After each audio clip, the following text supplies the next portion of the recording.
따라합시다. 이렇게 예배하는 자들을 찾으시느니라. 다시 한번, 이렇게 예배하는 자들을 찾으시느니라. 예배라고 말할 적에는 우리가 얼뜻 우리가 드리는 요 시간의 예배를 생각하기 쉽고요. 또 예배에 대한 개인적인 여러 상황이 있고, 또 예배가 막 기다려지는 때도 있고, 또는 오늘은 예배 드리지 말까? 이런 때도 솔직히 있었어요, 없었어요? 잠자고 계세요, 이럴 적에는. 하여튼 여러 가지 참 우리는 살아가면서 여러 가지 경우를 만나게 되는데, 사실 예배는요, 성경적으로 볼 때에 이건 인류 역사의 변천 과정과도 직접적으로 맞물려 있는 내용인 것입니다. 그래서 우리가 로마서 1장 말씀 보면은 굉장히 중요한 말씀이 있죠. 우리 21절 말씀부터 읽어볼까요? 21절부터 시작. 하나님을 알되 하나님을 영원하게도 아니하며 감사하지도 아니하고 오히려 그 생각이 허망하여지며 미련한 마음이 어두워졌나니 스스로 지혜 있다나 어리석게 되어 썩어지지 아니하는 하나님의 영광을 썩어질 사람과 새와 짐승과 기어다니는 동물 모양의 우상으로 바꾸었느니라. 그러니까 예배가 무너지니까 예배의 대상이 바뀌어져 버려요. 우상으로. 악한 영을 섬기게 되는 거죠. 예배의 대상이 바뀌어지니까 사람의 본성이 무너져 버려요. 사람의 본성이 무너지니까 그 다음에 나오는 내용은 우리가 시간 관계상 안 읽었지만 동성애가 만연해져요. 그리고 나서 이와 함께 온갖 흉악하고 끔찍한 죄악들이 그냥 차고 넘치게 되는 거예요.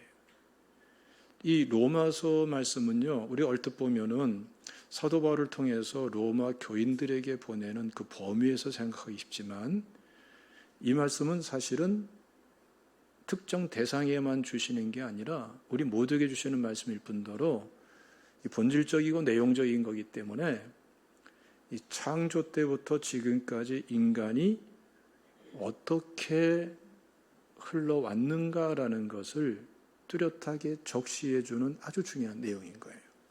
그러니까 실질적으로 아담과 하와가 예배가 무너지면서 창세기 3장에 타락을 하죠.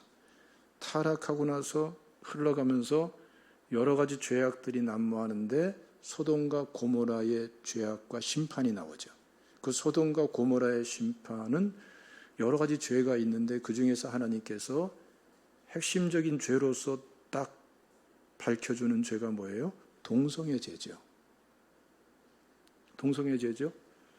그래서 동성애라는 말이 소도마이트란 말이 동성애라는 용어로 사용되잖아요. 그리고 이어서 온갖 죄악들이 난무하는 인류 역사가 죄의 확산과 함께 펼쳐지는 것을 우리가 주목해 볼 수가 있는 것입니다. 그러니까 예배가 망가져버리면은 인류 역사가 망가졌어요. 그 망가진 상태에서 계속 흘러오고 죄로 물든 그 역사가 펼쳐진 것을 볼 수가 있어요. 우리가 새벽에 열왕기하 말씀을 통해서 우리가 북이스라엘의 내용을 우리가 쭉 살펴봤습니다만은, 북이스라엘 역사가 어떻습니까? 사실 예배가 무너졌을 때에 그 한 나라의 역사가 어떻게 바뀌어지느냐를 쭉 말씀하는 거예요. 한번 읽어봅시다. 우리 열왕기상 12장 말씀이에요. 열왕기상 12장 26절 말씀부터 30절까지 읽겠습니다. 시작. 그의 마음에 스스로 이르기를 나라가 이제 다윗의 집으로 돌아가리로다. 만일 이 백성이 예루살렘에 있는 여호와의 성전에 제사를 드리고자 하여 올라가면 이 백성의 마음이 유다 왕 된 그들의 주 르호보암에게로 돌아가서 나를 죽이고 유다의 왕 르호보암에게로 돌아가리로다 하고 이에 계획하고 두 금송아지를 만들고 무리에게 말하기를 너희가 다시는 예루살렘에 올라갈 것이 없도다. 이스라엘아, 이는 너희를 애굽 땅에서 인도하여 올린 너희의 신들이라 하고 하나는 베델에 두고 하나는 단에 둔지라. 이 일이 죄가 되었으니 이는 백성들이 단에까지 가서 그 하나님에게 경배함이더라. 지금 이 북이스라엘은요, 사실 솔로몬이 만년에 타락하면서 생겨난 나라죠. 그래서 남유다와 북이스라엘로 나눠져요. 그 중에서도 북이스라엘은 10개의 지파가 하나의 나라를 형성하게 됩니다. 그 과정 속에서 하나님께서 여로보암을 왕으로 세우시죠. 여로보암은 일개 장군 중에 한 사람이에요. 하나님께서 지명해서 왕으로 세우시면서 다윗과 같은 믿음을 가지면 다윗과 같이 축복하겠다는 언약을 주셨어요. 그런데 여로보암을 생각해 보니까 어때요? 우리가 함께 봉독한 대로 아니야, 하나님은 그렇게 말씀하셨지만 아니야. 1년에 한 차례씩 절기 때마다, 사실은 3차례 절기 때마다 성전에 가서 장성한 이 장정들은 가서 예루살렘에 가서 예배드리고 돌아오는데, 그럼 남쪽 유다까지 저 사람들이 다녀오면서 반란이 일어나서 내가 죽임당할 수 있어. 내가 통치권을, 권력을 잃어버릴 수가 있어. 그래서 베델과 단에다가 금송아지를 만들고 그것을 하나님으로 섬기라고 하는 거예요. 예배를 완전히 무너뜨린 거죠.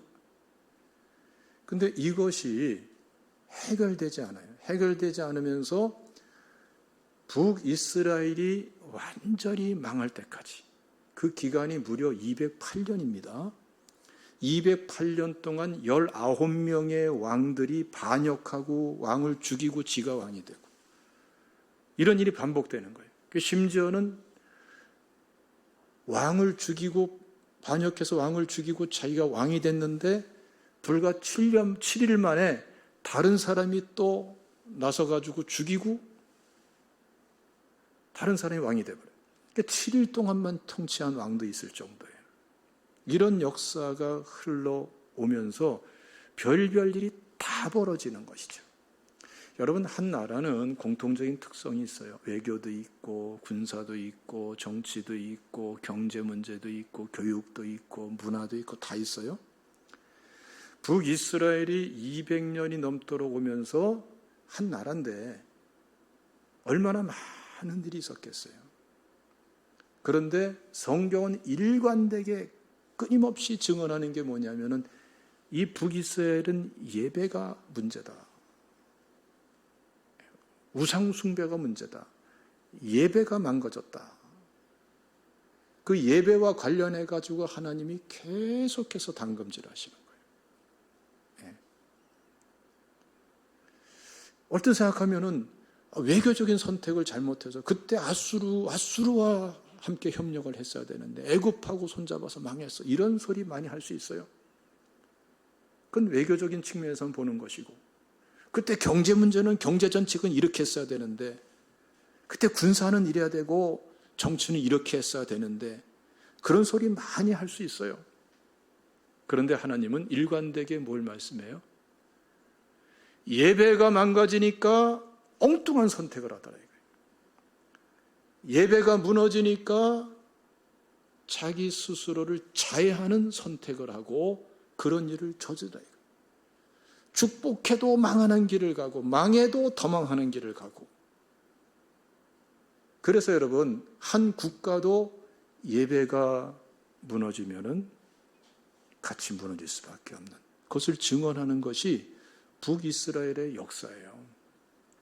그래서 마지막 왕 호세아 때 이르기까지 아수르에게 3차례 침공당하잖아요. 그때마다 북이스라엘 백성들이 아수르 제국의 여러 나라로 이주당합니다. 흩어뜨려요. 그리고 북이스라엘의 또 다른 종족들을, 여러 종족들을 이주시켜서 살게 해요. 그러니까 완전히 혼혈 정책을 펴는 거죠. 그래서 아예 그냥 반란의 싹을 없애버리는 거예요. 그러니까 사실 나라가 패망하는 것은 여러 가지 형태가 있는데 정말 최악의 형태로 나라가 무너져서 다시 일어설 수도 없는 이런 나라가 돼버린 게 바로 이 북이스라엘이고, 거기서 정말 무너진 예배, 잃어버린 예배, 그리고 각각의 나라 종족들이 자기가 섬기던 그 신들을 가져와서 섬기는 혼합주의적인 그런 예배 속에서 지금 이 북이스라엘은 온갖 어려움을 겪어왔던 것입니다. 자, 그런데 여러분, 오늘 본문 말씀은 이 예배의 문제가 인류 역사의 문제, 한 국가의 문제, 그것으로 멈추지 않고 그 연장선에서 한 개인의 문제로 지금 말씀을 하고 있어요. 오늘 이 말씀은 사마리아의 수가성이라는 곳의 한 여인이죠. 사마리아는 북이스라엘의 수도입니다. 거기에 한 마을, 예를 들면은 안산시 그러면은 안산시 한 동네 이름이 바로 이 수가라는 곳인 거죠. 그럼 이 여인은 어떤 사람이에요? 이 여인은 북이스라엘 역사를 그대로 자기 인생으로 겪어내면서 살아오는 사람이에요.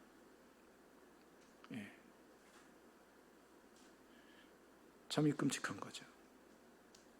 지금 혼혈족이 여러 가지 우상 숭배하고 그러면서도 또 하나님을 믿는 사람이 있고 막 이런 혼란한 상태에서 태어나서 지금까지 살아온 여인.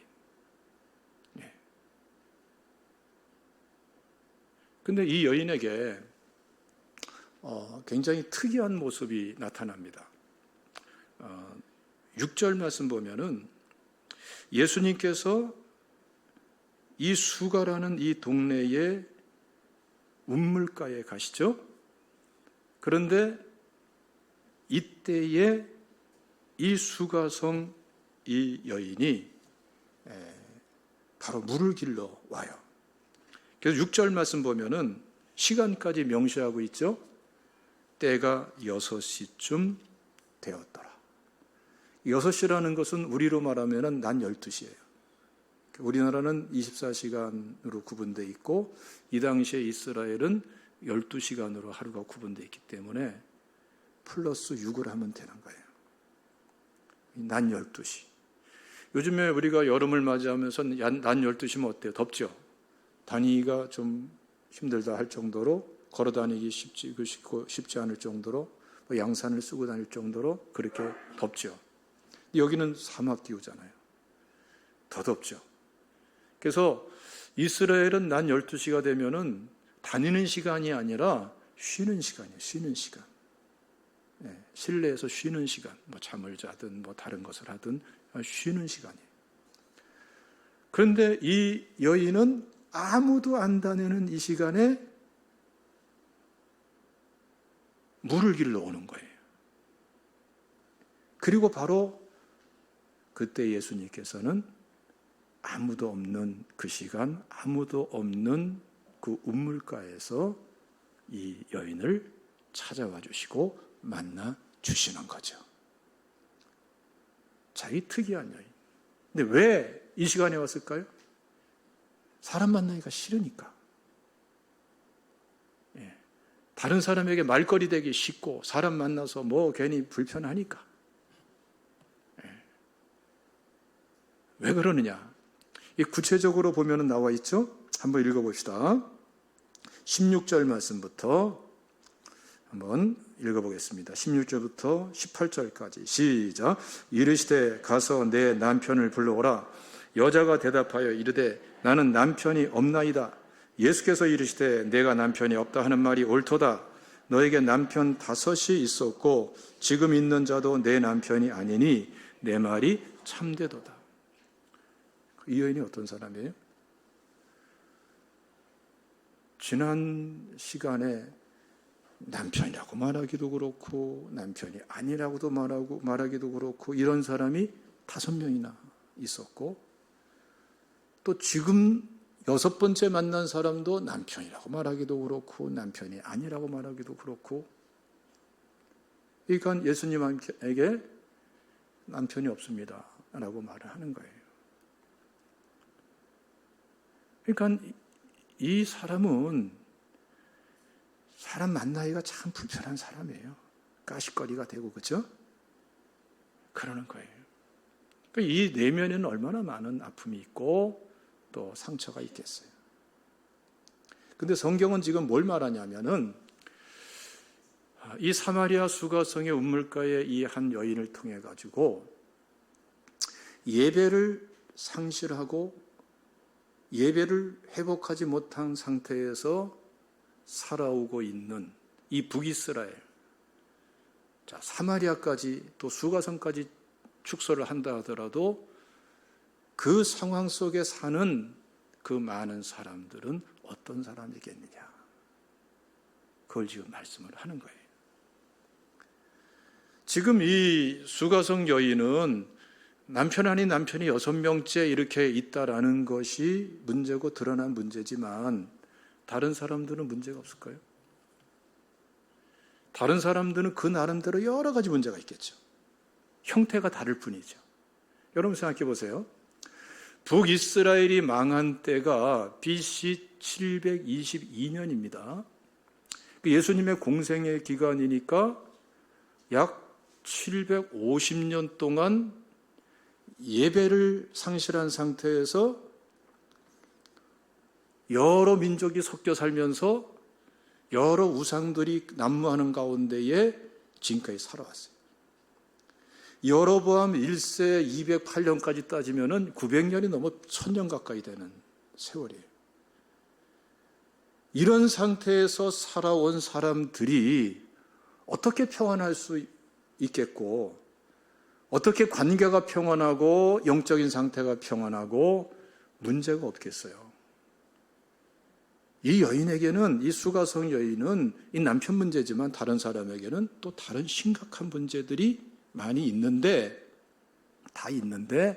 이 수가성 여인이 하나의 대표적인 그러한 케이스로서 지금 말씀을 하고 있는 것이죠.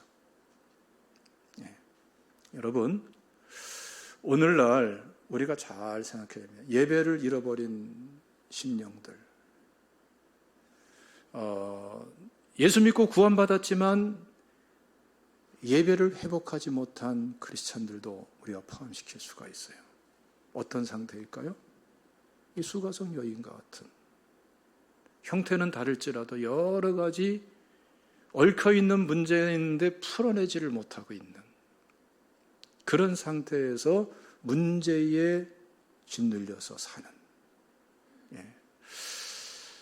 이 수가성 여인의 이 내용을 가만히 이렇게 말씀을 보면서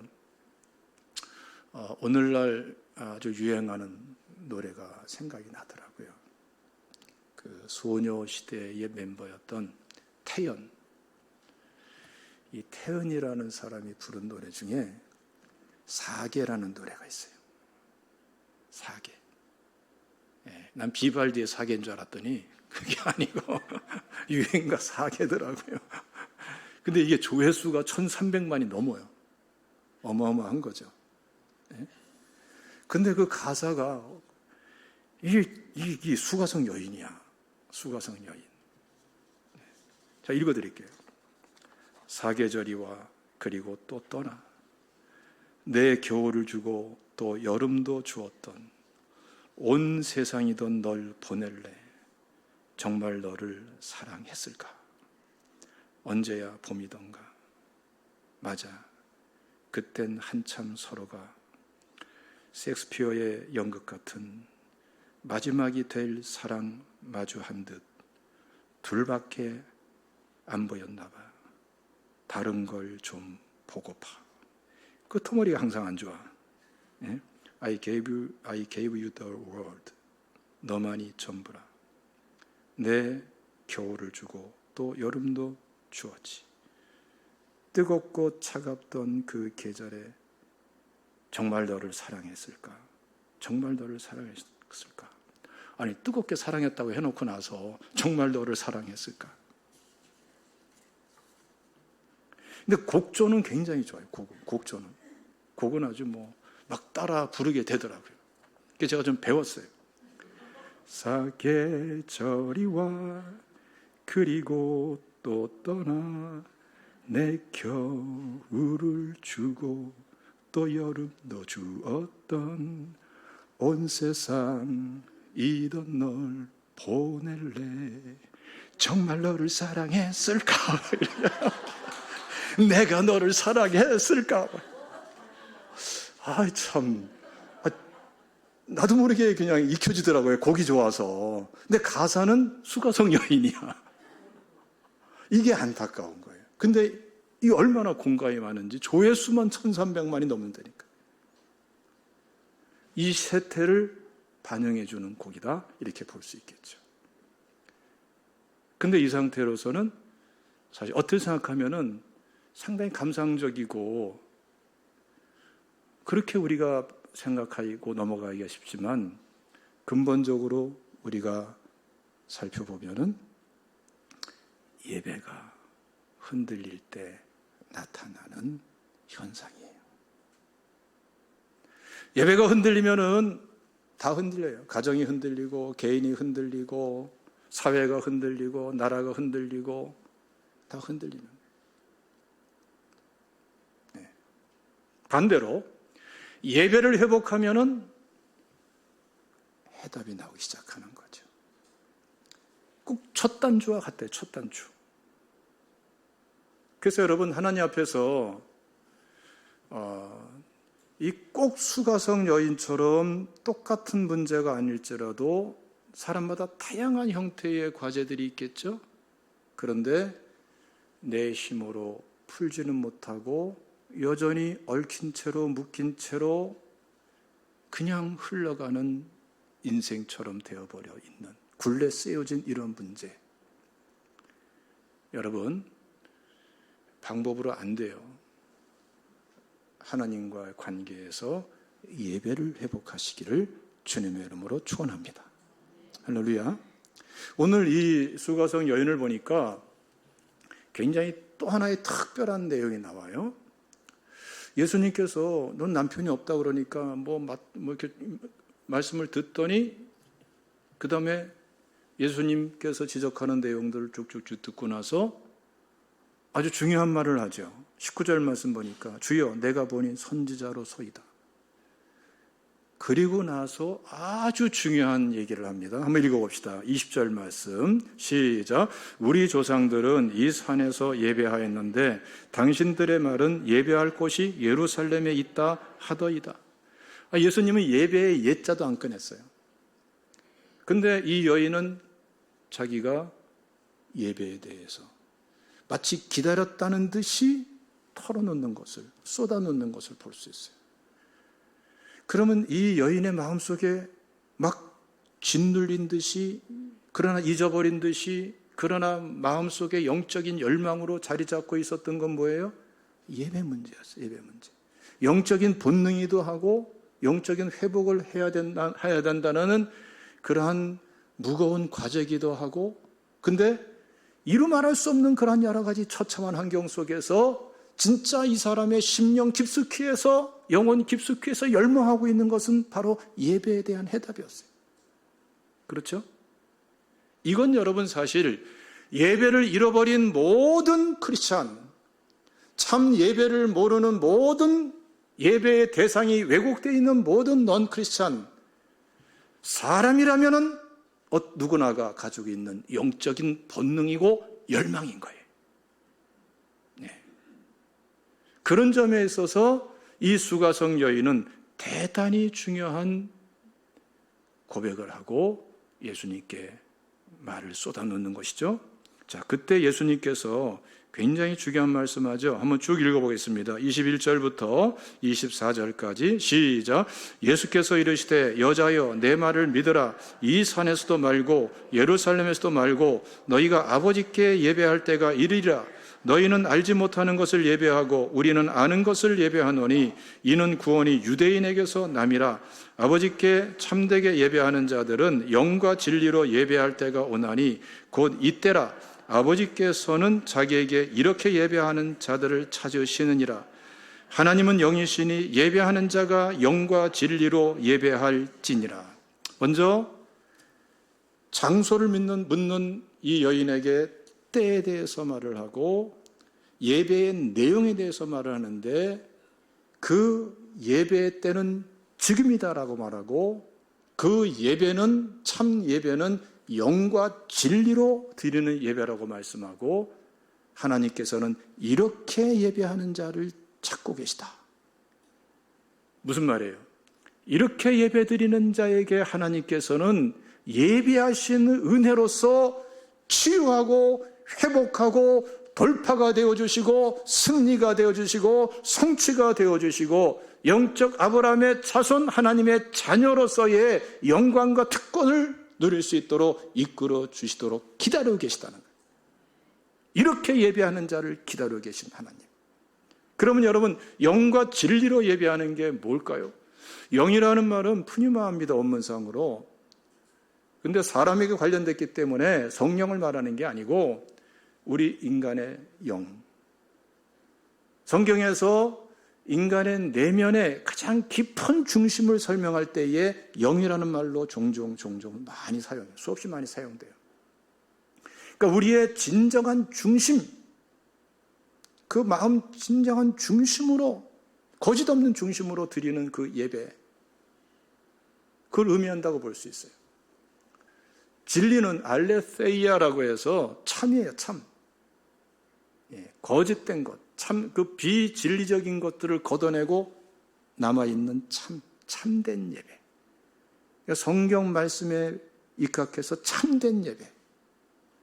그 예배를 참된 중심으로 드리는 그 사람을 찾고 계시다. 그러니까 예배 회복은 어디서 일어나는 거예요? 이미 우리에게는 이미 은혜가 주어져 있고 구원의 은혜가 주어져 있어요. 우리가 영과 진리로 참된 심령, 참된 중심과 비진리를 걷어버린 참된 예배를 말씀에 입각해서 드리고자 하면은 예배의 회복과 부흥은 하나님이 허락해 주시는 거예요.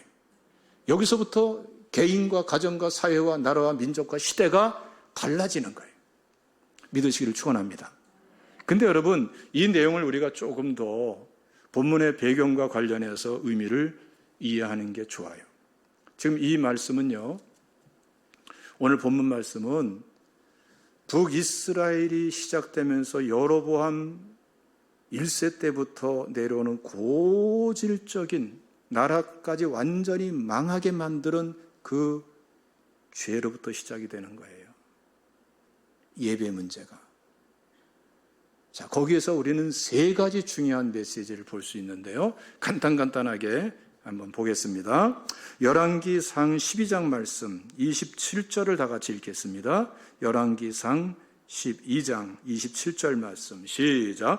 만일 이 백성이 예루살렘에 있는 여호와의 성전에 제사를 드리고자 하여 올라가면 이 백성의 마음이 유다 왕된 그들의 주 르호보암에게로 돌아가서 나를 죽이고 유다 왕 르호보암에게로 돌아가리라 하고. 자, 여기서 이 여로보암 1세는 예배의 대상을 바꾸기 시작합니다. 베델과 단에다가 금송아지를 만들면서. 그래서 하나님께 드리던 예배를 금송아지에게 드리도록 만들어요. 그래서 참된 예배는 첫 번째가 뭐냐면은 하나님께 드리는 예배가 돼야 돼요. 이게 당연한 것 같지만 쉽지 않은 겁니다. 예를 들어서 오늘 이 시간에 예배 드리러 오면서 사람들의 표현과 마음 상태가 굉장히 다양해요. 예배 드리러 오는 성도님들의 마음이. 근데 흔히 그런 말 하죠. 예배 시간을 통해서 위로받기 위해서 예배 드린다는 사람이 있고, 뭔가 은혜 받기 위해서, 이런 식으로 많이 표현을 해요. 근데 혼돈되면 안 돼요.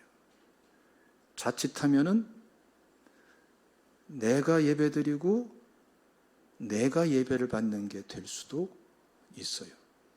예배는 근본적으로 나를 위한 게 아니에요. 이해하시죠? 생각해 보니까 그렇죠? 예배는 누구한테 드리는 거예요? 하나님께 드리는 거예요. 은혜는 그 결과적인 거예요. 참된 은혜는 참 예배가 드려짐으로써 주어지게 되는 거고, 위로도 그렇고 응답도 그렇고 해답도 마찬가지. 우리가 끝까지 정결하게 사수해야 될 중요한 예배의 본질 중에 하나는 하나님께 예배를 드려야 돼요. 믿습니까?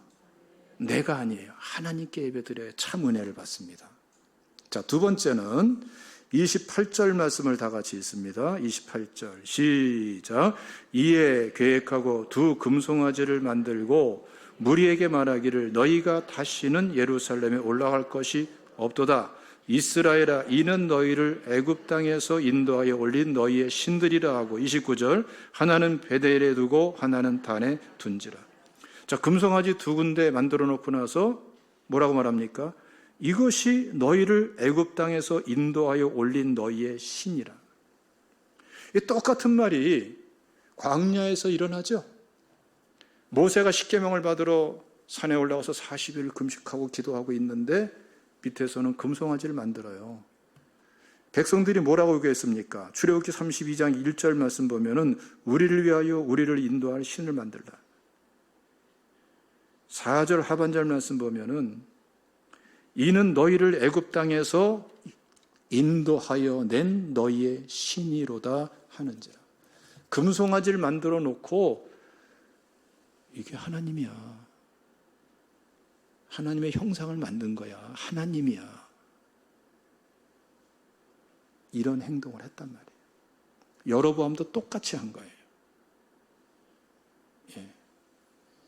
그러니까 예배는 여러분, 참 예배는 뭐냐 그렇다면은 하나님을 똑바로 말씀 그대로 똑바로 알고 예배드려야 돼요. 그게 참 예배예요. 하나님께 대해서 혼미한 상태에서 예배드리는 게 아니에요. 다른 것으로 대체하면서 하나님이다 하면서 예배드려서는 안 돼요. 하나님을 성경 말씀 그대로 똑바로 알고 예배드려야 돼요. 그래서 말씀을 아는 게 중요한 거예요. 신령과 진정으로 드려지는 예배, 영과 진리로 드리는 예배는 여러분 하나님을 정확하게 아는 게 중요해요. 말씀 그대로. 이렇게 나가시기를 축원합니다. 마지막으로 31절 말씀 다 같이 읽습니다. 열왕기상 12장 31절 시작. 그가 또 산당을 짓고 레위 자손 아닌 보통 백성으로 제사장을 삼고, 산당에서 여러 가지 우상 숭배했다는 거예요. 나중에 보면은 북이스라엘이 바알도 섬기고 아세라도 섬기고 몰렉도 섬기고 막 이방신들 막 섬기죠. 하나님을 섬기는데 하나님께 예배하면서 다른 걸 같이 예배해. 탐심은 우상 숭배라고 그랬죠. 하나님께 예배하면서 자신의 가득 찬 탐심을 섬기는 그 탐심이 여러 가지 우상으로 나타나요.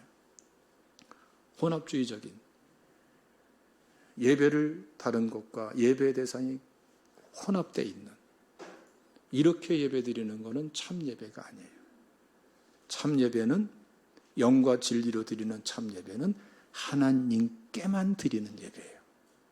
오직 하나님께만. 믿습니까? 여러분, 오늘 이 시간부터 철저하게 참 예배자로 나가시길 바랍니다. 하나님께서 많은 은혜를 주실 거예요. 하나님께 예배하십시오. 하나님을 똑바로 알고 예배하십시오. 예, 하나님께만 예배하십시오. 하나님께서는 이러한 사람에게 은혜를 주시고 바로 이렇게 예배하는 자를 찾고 계신 분이십니다. 이 은혜가 한 주간 동안에 확대된 예배로서 생활 속에서 일어나기를, 각 기관에서 일어나기를 주님의 이름으로 축원합니다. 기도하겠습니다.